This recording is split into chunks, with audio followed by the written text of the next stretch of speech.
masi yam gang ba khoi gi darkar oi ha ji kai kan masi campaign am su darkar oi ba campaign ja khoina yam kana ningsang ba se ai schedule ne statehood ne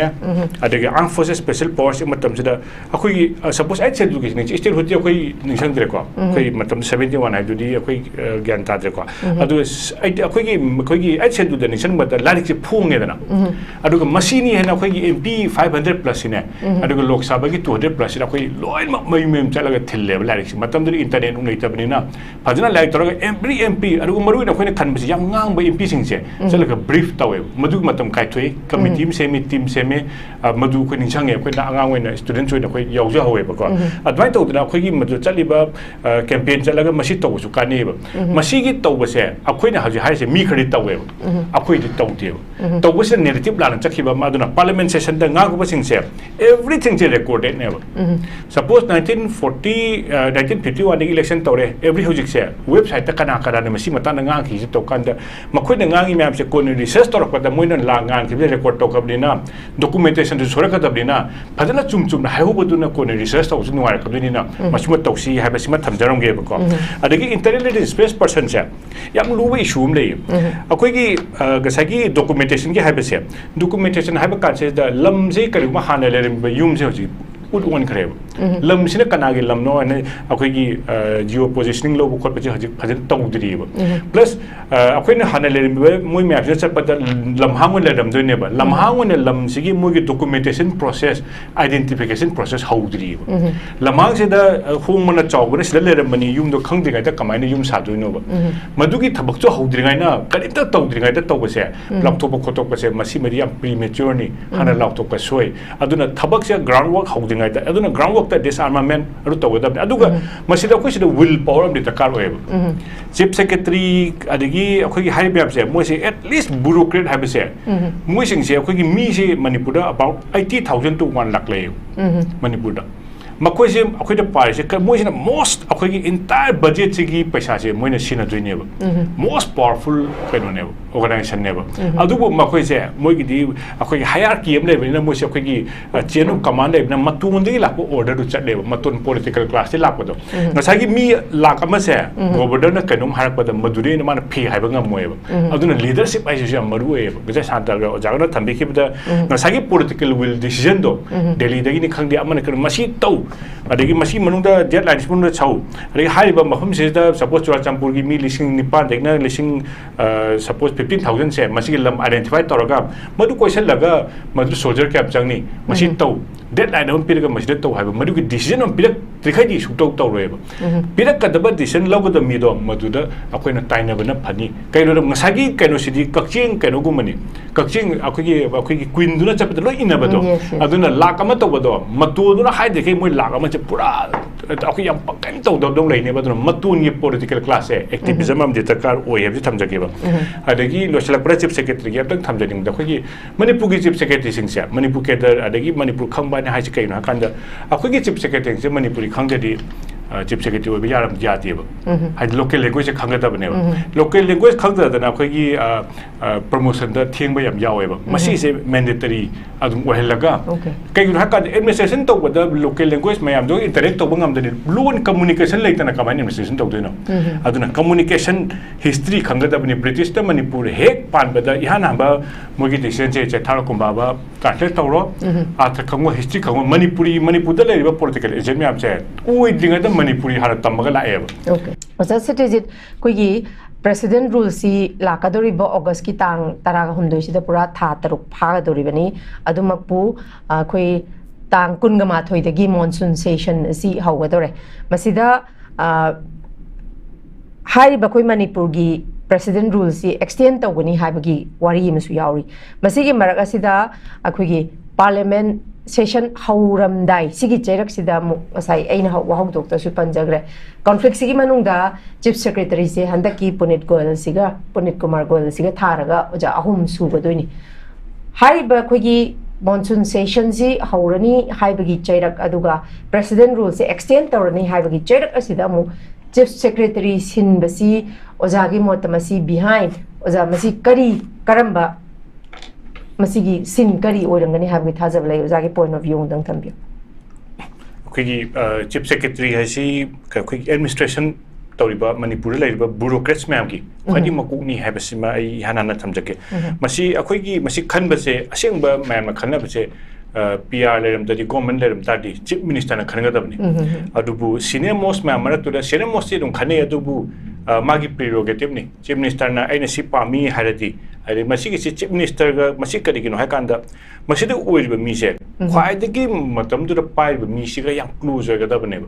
अहिंग चुप्पा नुमथिन चुप्पा अदुम पाउ तानादना मसीद advice तौदना पूरा entire administration की मसीगी तानागदबनी अदुना chief minister sorry chief secretary की post याम मरु ओइ हाइबसिमा थमगा मतुंगदा अखोइगी हौजिकती PR लेबनिना मसीगी हौजिक लेरिबसे गवर्नर का नक्नबा दरकार ओइ गवर्नर का पाउ फाउनरगा थबक तौगदबनी अदुगा गवर्नर की चॉइस अमसु लै गवर्नर ना हाना चीफ मिनिस्टर खलंब दुमाइना गवर्नर ना हरी खतंग आइगा थबक तौमिनबा नुंगाइतदी नतगना मरी ट्रोय तौनबा नतबा खतंग थबक तौमिनबा नुंगाइबा हाइदो मदुंबदी अदुम यंगनै अदुना मसिद नॉर्मल प्रोसीजर ने हाइजगी हाइबदी हेक्ता ड्रास्टिक चेंज अमा लेगदबा नते अदुबु मागी इफिशिएंसी माना तौगदरबा थबक मदु मयाम सु थबक ओइ अदुगा मसिद लाइबा मयाम से सेक्रेटरी रैंक की केनो गाकनी ऑल इंडिया की सेक्रेटरी रैंक अखोय मणिपुरदना चीफ सेक्रेटरी अदुगा सिदगी हेना चौबा प्रिंसिपल सेक्रेटरी अदगी कैबिनेट सेक्रेटरी ऑल इंडिया की ना all India private cabinet secretary अदुना मोइस IS अखोई इंडिया की सीनियर ओइरबा गाक्तनी अदुना यामने एडमिनिस्ट्रेशन हाइरबा अदुम गाक्तनी हाइबसी थमजगे अदुगा हौजिक लाकदोरिबसे असेंबदी मणिपुर केडर नते हानगिसना मणिपुर केडर नेबा हौजिकसि AGMUT अखोइगी Assam Goa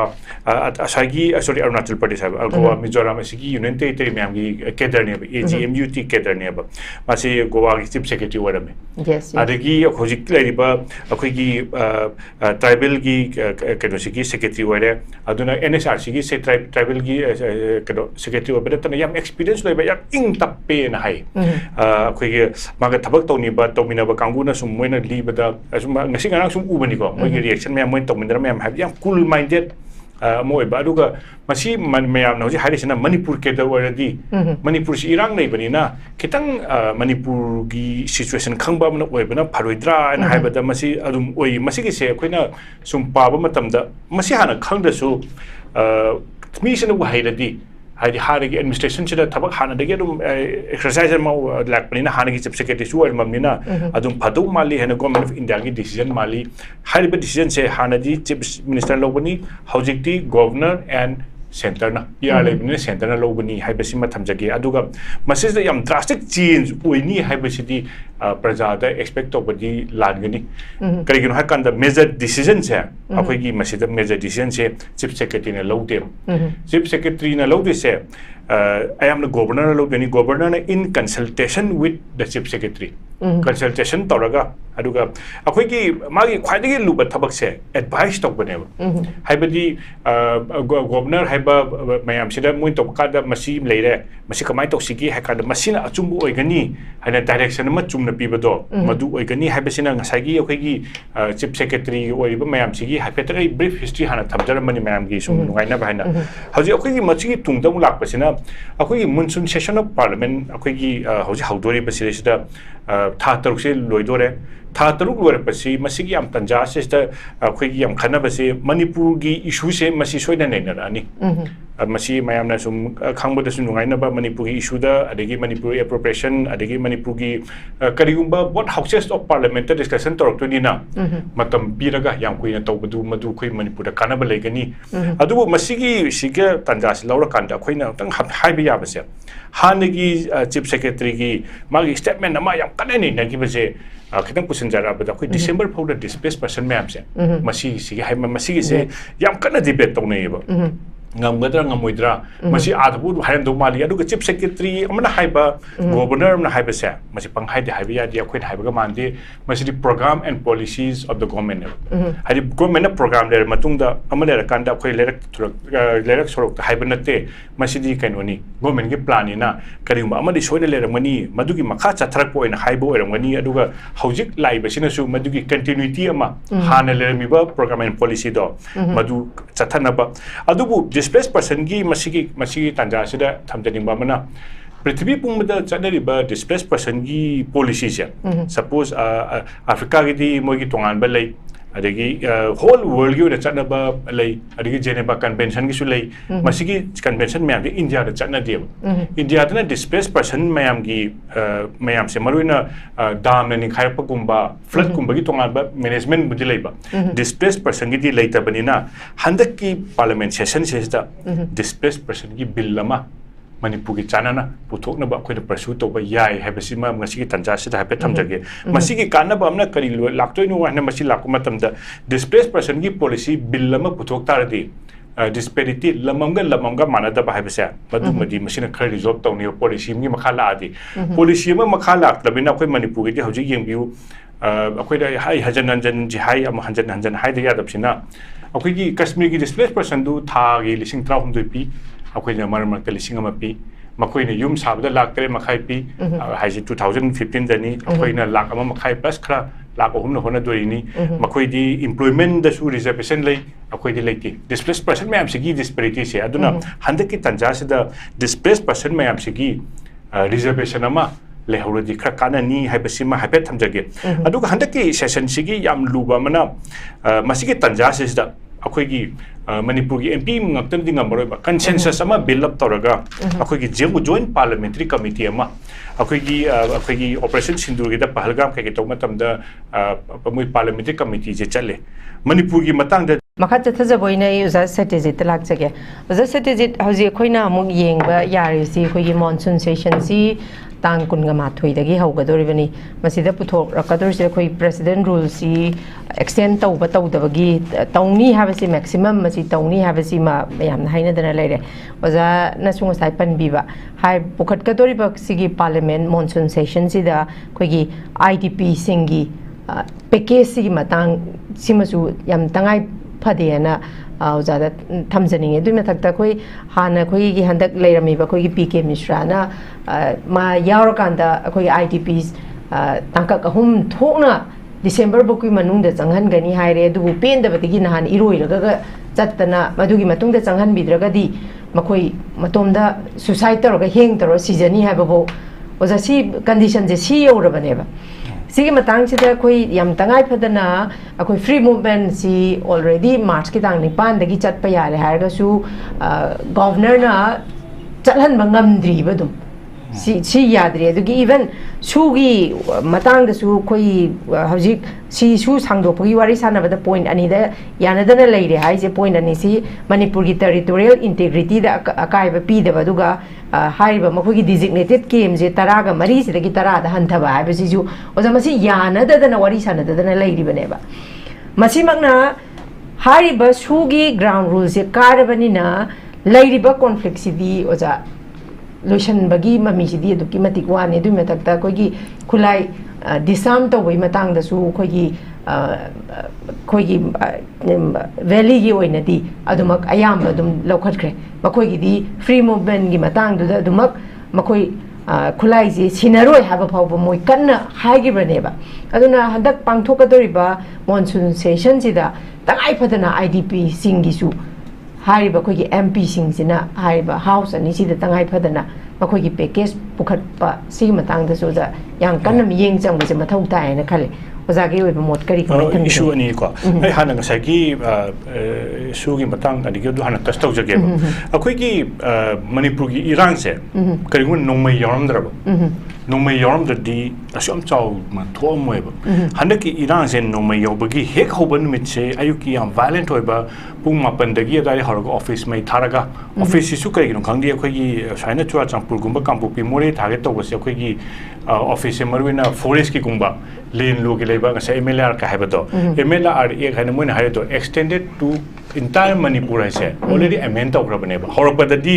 manipur valley har mani kona entire manipur ni aduga lo je suppose more da leriba asi loi ma pata bai ba ngak tani chura champur da leriba kampu pi leriba masigi mayam se ana hapetang madu mai gi thamjarma kanda akoi na ngasai numai pai ba kan se da irang du numai na hogita di numai lauthok trikhai di irang se loi roi sine horpa da kamai na hogi gi haito disarmament numai lauthok pa na haiba kan se numai lauthok pa da yam ya di kana no hai kan suspension of operation da leriba moi group faction group ani sini moi organization kun manga sineba masida koina J government of India ना हाइसन government of India से हम सोनब्रा नुमै पाइबा मोय अमनी ना मी खरना मोय की सुम terms दा अखोय से सुम डिक्टेट तब the entire nation entire Manipur सिबु मागी fundamental right government of India ने पीबल फंडामेंटल राइट लोइना मुथत पिखे थम्बिबसे अदु कुइना नुमै पाइबा अमनी ना डिक्टेट तरब गवर्नमेंट ऑफ इंडिया से मखोय मखादा लेब्रा हाबसे हंडकी पार्लियामेंट मुन पुखब मतम ओइदि हाबसे म थमजगेबा सस्पेंशन ऑफ ऑपरेशन द लेबा द अखोय की इंडिया से महम खुदिमक द सस्पेंशन ऑफ ऑपरेशन तब याम लेबा अदु मोइदि नु पीस हाइब कॉन्सेप्ट से हलखराबनेबा हलके तादि मोइसे मफम अमद पुलप थमगदबनेबा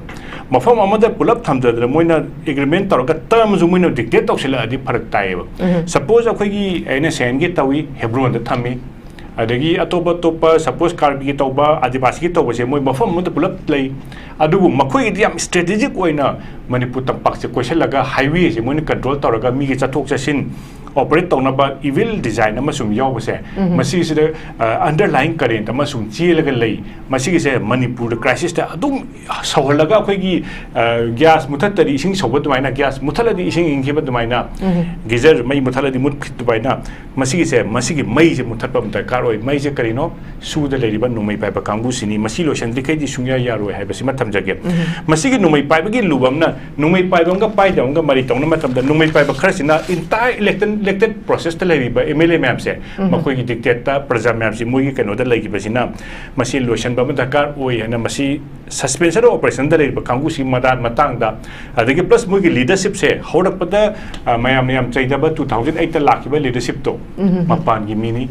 होजी लेरिबा कांगु सिजु मणिपुर मचानते म्यांमार मचांगाक्तनी म्यांमार मचाना डिक्टेट तौरगा मखोगी इंडिया मनुंग दा पीस लेहदबा इंडिया की सिटीजन अखोय म्याम नुंगाय हंदबा सिबु क्याम कोइने यादोइनो ना पार्लियामेंट अखोयना परसू तब मतम ओइरे हाबसिमा हाबे थमजरमगे अदुबु मयामना खंगदबसे मसी परसू तबुद यादि हाजि कइना कान मसी कैंपेन अमा चंगेबा असोमदा लेबा कैंपेन सिना अखोयगी माइनॉरिटी क्रिश्चियन दा मेजॉरिटी कइनोना हिंदूस ना तौबनी ने सुम चखरेब मसी नते मेजॉरिटी नते माइनॉरिटी नते पॉपुलेशन येगोदे महामानी छत्तीसगढ़ गसाई सो कदोना सातरगा थंबिखि मफम सिंगदो इंडिया दा लेरिबा अबाउट 84 ने शेड्यूल कास्ट एमपी से अदगी एमपी सिना 47 रिजर्व ने अदुगो काबदि यांखै मरि फोदुम काब यांखै मंगा फु काब यावेबा मखोय मयाम गी हाइबा मफम सिंगसिसदा अखोयगी सुमाइना कनो याम माइनॉरिटी अक्तरे मोइसे अखोय सिददी 50% 44% 40% ऐसी माइनॉरिटी मेजॉरिटी नतेब अदुना मणिपुर हाइबसे अदुगी माइनॉरिटी वर्सेस माइनॉरिटी नि हादे मुनि इबदा सुम सिनरि मैम से मसी जुका सेमदोक याय मसी कंसेंसस अमा पुरगा अखोयना बिल्ड अप तोरगा मसी याम गांगबा अखोयगी दरकार ओय हाजि कय कान मसी कैंपेन अम सु दरकार ओय कैंपेन जो कोई याम कने निंगसंग बसे आई शेड्यूल ने स्टेटहुड ने अदगे आर्म फोर्सेस स्पेशल फोर्स मतम सिदा अखोई सपोज आई शेड्यूल के निंग स्टेटहुड जो कोई निंगसंग दरे को कोई मतम 71 है जुदी अखोई ज्ञान तादरे को अदु अखोई आई शेड्यूल द निंगसंग बत लारिक से फुंगे दना अदुग मसीनी है ना अखोई एमपी 500 प्लस ने अदुग लोकसभा की 200 प्लस अखोई लोइन मयम चलगा थिल्ले लारिक से मतम दु इंटरनेट उ लेतबनिना फजना लाइक तोरगा एवरी एमपी अदुग मरु न अखोई खनबसी याम ngang ba एमपी सिंग से चलगा ब्रीफ तवे मदु मतम काइथोई कमिटी से टीम से में मधु को निंगसंगे अखोइना आंगांग ओइना स्टूडेंट्स ओइना अखोइ यावजा होवेबको अदवाइ तौदना अखोइगी मधु चलिबा कैंपेन चलगा मसी तौबसु कानेब मसीगी तौबसे अखोइना हजि हाइसे मी खरि तौवेब अखोइदि तौदेब तौबसे नेगेटिव लाना चखिबा मादुना पार्लियामेंट सेशन दा गागबसिंग से एवरीथिंग से रिकॉर्डेड नेब सपोज 1951 दी इलेक्शन तौरे एवरी हुजिक से वेबसाइट ता कना कना मसी मता गांगी से तौकांदा मखोइना गांगी मैम से कोन रिसर्च तौरकदा मोइना ला गांगी बे रिकॉर्ड तौकबनिना डॉक्यूमेंटेशन सोरकदबनिना फजना चुम हाइबदुना कोन रिसर्च तौसु नुवारकबनिना मसुम तौसी हाइबसिमा थमजरमगेबको अदगी इंटरनेट स्पेस पर्सन से याम लुबा इशू हम ले अखोइगी गसागी डॉक्यूमेंटेशन के हाइबसे डॉक्यूमेंटेशन हाइब कासे द लमजे करिमा हाना लेरम युम से होजी उन खरेब लमसिना कनागे लमनो अने अखोइगी जियो पोजिशनिंग लो खोप जे हजि फजन तौदरीब प्लस अखोइना हाना लेरम मोय मैप चपद लमहांग लेरम दोनेब लमहांग ने लमसिगी मोगी डॉक्यूमेंटेशन प्रोसेस आइडेंटिफिकेशन प्रोसेस हौदरीब लमहांग से द होमना चावबने सिदा लेरमनी युम दो खंगदिगाय द कमाइना युम सादोइनोब मदुगी थबक जो हौदरिगायना करिता तौदरिगाय द तौबसे लक्तोप खोतोपसे मसी मरि याम प्रीमेच्योर नि हाना लक्तोप सोय अदुना थबक से ग्राउंड वर्क हौदि ꯇꯧꯗ꯭ꯔꯤꯉꯩꯗ ꯑꯗꯨꯅ ꯒ꯭ꯔꯥꯎꯟ ꯋꯥꯔꯛꯇ ꯗꯤꯁꯑꯥꯔꯃꯥꯃꯦꯟ ꯑꯗꯨ ꯇꯧꯒꯗꯕꯅꯤ ꯑꯗꯨꯒ ꯃꯁꯤꯗ ꯑꯩꯈꯣꯏꯁꯤꯗ ꯋꯤꯜ ꯄꯋꯥꯔ ꯑꯃꯗꯤ ꯗꯔꯀꯥꯔ ꯑꯣꯏꯌꯦꯕ ꯆꯤꯐ ꯁꯦꯀ꯭ꯔꯦꯇꯔꯤ ꯑꯗꯒꯤ ꯑꯩꯈꯣꯏꯒꯤ ꯍꯥꯏꯔꯤꯕ ꯃꯌꯥꯝꯁꯦ ꯃꯣꯏꯁꯦ ꯑꯦꯠ ꯂꯤꯁ ꯕ꯭ꯌꯨꯔꯣꯀ꯭ꯔꯦꯠ ꯍꯥꯏꯕꯁꯦ ꯃꯣꯏꯁꯤꯡꯁꯦ ꯑꯩꯈꯣꯏꯒꯤ ꯃꯤꯁꯦ ꯃꯅꯤꯄꯨꯔꯗ ꯑꯕꯥꯎꯠ 80,000 to 1 lakh ꯂꯩꯌꯦꯕ ꯃꯅꯤꯄꯨꯔꯗ ꯃꯈꯣꯏꯁꯦ ꯑꯩꯈꯣꯏꯗ ꯄꯥꯔꯤꯁꯦ ꯃꯣꯏꯁꯤꯅ ꯃꯣꯁꯠ ꯑꯩꯈꯣꯏꯒꯤ ꯏꯟꯇꯥꯌꯔ ꯕꯖꯦꯠꯁꯤꯒꯤ ꯄꯩꯁꯥꯁꯦ ꯃꯣꯏꯅ ꯁꯤꯖꯤꯟꯅꯗꯣꯏꯅꯦꯕ ꯃꯣꯁꯠ ꯄꯥꯋꯔꯐꯨꯜ ꯀꯩꯅꯣꯅꯦꯕ ꯑꯣꯔꯒꯅꯥꯏꯖꯦꯁꯟꯅꯦꯕ ꯑꯗꯨꯕꯨ ꯃꯈꯣꯏꯁꯦ ꯃꯣꯏꯒꯤꯗꯤ ꯑꯩꯈꯣꯏꯒꯤ ꯍꯥꯏꯌꯥꯔꯀꯤ ꯑꯃ ꯂꯩꯕꯅꯤꯅ ꯃꯣꯏꯁꯦ ꯑꯩꯈꯣꯏꯒꯤ ꯆꯦꯟ ꯑꯣꯐ ꯀꯃꯥꯟ ꯂꯩꯕꯅꯤꯅ ꯃꯇꯣꯟꯗꯒꯤ ꯂꯥꯛꯄ ꯑꯣꯔꯗꯔꯗꯨ ꯆꯠꯂꯦꯕ ꯃꯇꯣꯟ ꯄꯣꯂꯤꯇꯤꯀꯦꯜ ꯀ꯭ꯂꯥꯁꯇꯒꯤ ꯂꯥꯛꯄꯗꯣ ꯉꯁꯥꯏꯒꯤ ꯃꯤ ꯂꯥꯛ ꯑꯃꯁꯦ ꯒꯣꯕꯔꯅꯔꯅ ꯀꯩꯅꯣꯝ ꯍꯥꯏꯔꯛꯄꯗ ꯃꯗꯨꯗꯩꯅ ꯃꯥꯅ ꯐꯤ ꯍꯥꯏꯕ ꯉꯝꯃꯣꯏꯕ ꯑꯗꯨꯅ ꯂꯤꯗꯔꯁꯤꯞ ꯍꯥꯏꯁꯤꯁꯨ ꯌꯥꯝ ꯃꯔꯨ ꯑꯣꯏꯌꯦꯕ ꯉꯁꯥꯏ ꯁꯥꯟꯇꯔꯒ ꯑꯣꯖꯥꯒꯅ ꯊꯝꯕꯤꯈꯤꯕꯗ ꯉꯁꯥꯏꯒꯤ ꯄꯣꯂꯤꯇꯤꯀꯦꯜ ꯋꯤꯜ ꯗꯤꯁꯤꯖꯟꯗꯣ ꯗꯦꯜꯂꯤꯗꯒꯤꯅꯤ ꯈꯪꯗꯦ ꯑꯃꯅ ꯀꯩꯅꯣ ꯃꯁꯤ ꯇꯧ ꯑꯗꯒꯤ ꯃꯁꯤ ꯃꯅꯨꯡꯗ ꯗꯦꯗꯂꯥꯏꯟ ꯃꯅꯨꯡꯗ ꯁꯧ ꯑꯗꯒꯤ ꯍꯥꯏꯔꯤꯕ ꯃꯐꯝꯁꯤꯗ ꯁꯄꯣꯁ ꯆꯨꯔꯥꯆꯥꯟꯄꯨꯔꯒꯤ ꯃꯤ 9,000ꯗꯒꯤꯅ